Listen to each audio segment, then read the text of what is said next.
வணக்கம். இது தமிழ் கவுன்சிலிங் பக்கம். நான் Nandini, medical and psychiatric social worker. எல்லா அம்மாக்களுக்கும் அவங்க குழந்தை சொல் பேச்சை கேட்டு நடக்கணும்னு ஆசை இருக்கும். ஆனால் எல்லா டைமும் அது நடக்காது.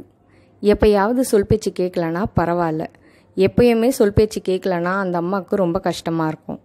இந்த மாதிரி எந்த டைமும் சொல் பேச்சு கேட்காம அடம்பிடிக்கிற குழந்தைங்கள நம்ம சொல் பேச்சை உடனே கேட்க வைக்கிறதுக்கு என்ன வழி அப்படின்றத பார்க்கலாம். முதல்ல நம்ம குழந்தைங்க நம்ம சொல்கிற பேச்சை கேட்கணும்னு நம்ம நினைக்கிறோம். ஏன்னா நம்ம பேச்சை கேட்டு நடக்கும்போது அவங்க வாழ்க்கையில் முன்னேறலாம், பிரச்சனைகளை தவிர்க்கலான்ற காரணத்துக்காக நம்ம பேச்சை கேட்கணும் குழந்தைங்க அப்படின்னு நம்ம நினைக்கிறோம். ஆனால் இந்த மாதிரி ஒரு சூழ்நிலையில் வளர்க்கப்படுற ஒரு குழந்தை நாளைக்கு வளர்ந்து தனிநபராக இந்த உலகத்தை ஃபேஸ் பண்ணும் பொழுது அவங்களால இண்டிவிஜுவலாக ஒரு டிசிஷன் எடுக்க முடியறதில்ல, திணறாங்க, யாருடைய கைடன்ஸையாவது எதிர்பார்க்குறாங்க. இந்த மாதிரி சூழ்நிலையை தவிர்க்க நாளைக்கு நம்ம குழந்தைங்களுக்கு டிசிஷன் மேக்கிங் எப்படி பண்ணணும்னு இப்போதுலேருந்தே சொல்லித்தரணும். இந்த டிசிஷன் எடுத்தால் என்ன நன்மை வரும், இந்த டிசிஷன் எடுத்தால் என்ன பின்விளைவுகளை நீங்கள் சந்திப்பீங்க அப்படின்னு சொல்லிட்டு அந்த குழந்தைங்க அவங்களாவே அந்த முடிவை எடுக்கிறதுக்கு நம்ம விடணுமே தவிர இதை தான் நீ செய்யணும், அதை தான் நீ செய்யணும் அப்படின்னு நம்ம ஃபோர்ஸ் பண்ணக்கூடாது. உதாரணத்துக்கு ஒரு குழந்தைகிட்ட ஹோம்ஒர்க் எழுத சொல்கிறோன்னு வச்சுக்கோங்க. அந்த குழந்தைகிட்ட கண்ணா ஹோம்ஒர்க் எழுதுன்னு நம்ம சொல்லுவோம். அந்த குழந்தை எழுதலை அப்படின்னா அந்த குழந்தைகிட்ட நம்ம கான்சிக்வன்சஸ் என்னவா இருக்கும் அப்படின்றத எடுத்து சொல்லணும்.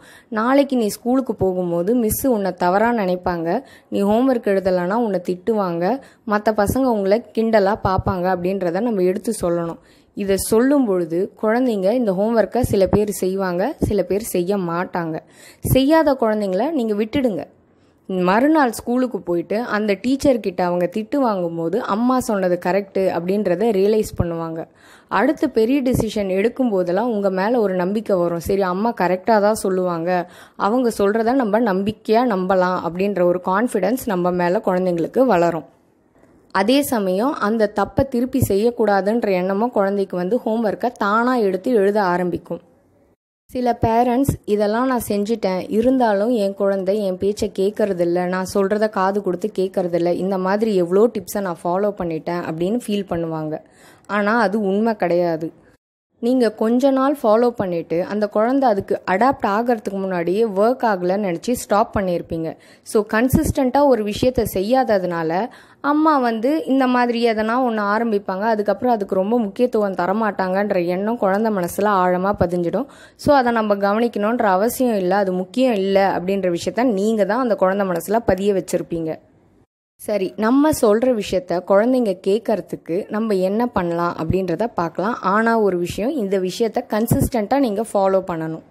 ஃபர்ஸ்ட், நான் உன்னோட பெரிய ஆள், எனக்கு ரொம்ப எக்ஸ்பீரியன்ஸ் இருக்குது அப்படின்ற அந்த விண்பத்தை நம்ம உடைக்கணும். அதுக்கு அந்த குழந்தையோட ஹைட்டுக்கு நம்ம உட்காந்து கண்ணை பார்த்து பேசணும். எந்த விஷயம் செய்ய சொல்கிறோமோ அந்த விஷயத்த அந்த குழந்தையோட கண்ணை பார்த்து நம்ம சொல்லணும்.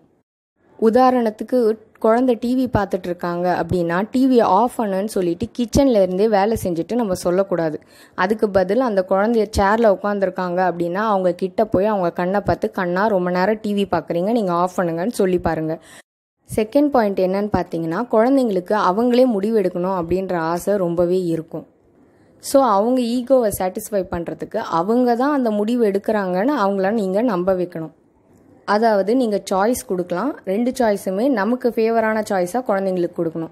இப்போ எக்ஸாம்பிள் டிவி பார்க்குறாங்க அப்படின்னும் போது 5 மினிட்ஸில் நீ டிவி ஆஃப் பண்ண போறியா, இல்லை 10 மினிட்ஸில் டிவி ஆஃப் பண்ண போறியா அப்படின்றத நம்ம கேட்டோம் அப்படின்னா குழந்தை கண்டிப்பாக ஆப்வியஸாக 10 மினிட்ஸில் ஆஃப் பண்ணுறேன்னு சொல்லும். எய்தர்வே நமக்கு தான் வெற்றி, குழந்தை டிவி ஆஃப் பண்ண போகுது. ஆனால் அவங்க தான் அந்த முடிவு எடுத்ததாக குழந்தைங்க நினச்சிக்கிட்டு கண்டிப்பாக 10 மினிட்ஸில் டிவியை ஆஃப் பண்ணிடுவாங்க. தேர்ட், நீங்கள் குழந்தைங்க கிட்ட பேசும்போது பாசிட்டிவ் வேர்ட்ஸ் மட்டுமே யூஸ் பண்ணணும், நெகட்டிவ் வேர்ட்ஸ் யூஸ் பண்ணக்கூடாது. உதாரணத்துக்கு பெட்டுக்கு மேலே குழந்தை குதிச்சிட்டு இருக்குன்னு வச்சுக்கோங்க. அந்த குழந்தைய பெட்டுக்கு மேலே குதிக்காதன்னு சொல்கிறது நெகட்டிவான ஒரு வேர்ட். அதுக்கு பதில் கண்ணா நீ இறங்கி வா, நம்ம சோஃபாக்கு மேலே உட்காந்து விளையாடலாம் அப்படின்னு சொன்னீங்கன்னா அது பாசிட்டிவ் அப்ரோச். ஃபோர்த் பாயிண்ட், குழந்தைங்க கிட்ட நோன்ற வார்த்தையை விட எஸ்ன்ற வார்த்தையை சொல்லி பழகணும்.